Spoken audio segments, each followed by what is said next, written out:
Set A Q.2 solution. Explain of the place, SQL code will be at the end.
Explanation. The given code is a PL, SQL code block that fetches data related to projects and departments from three tables: project, department, and P_D.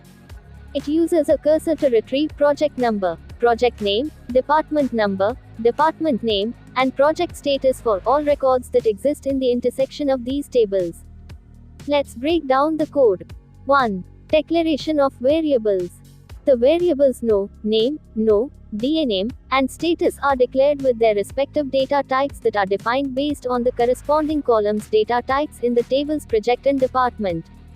2. Cursor declaration. The cursor P_det is defined to select project number, project name, department number, department name, and project status from the tables department D, project P, and P_dpd, where P, no equals PD, project_number and D.no equals PD, department_number. 3. The code block begins with the open statement for the cursor p_det. 4. A loop is initiated using the loop keyword. The loop will continue until the p_det% not found condition is met, which indicates that all rows have been fetched from the cursor. 5. The fetch statement retrieves the next row from the cursor and assigns the values of no, name, no, DName, and status to the corresponding variables. 6. The dbms_output.put_line statement displays the values of no, name, no, DName, and status on the console separated by spaces. 7. The end loop statement ends the loop. 8. The close statement closes the cursor. The final result of this code is to display the project number, project name, department number, department name, and project status for all records that exist in the intersection of the tables project, department, and p_d on the console.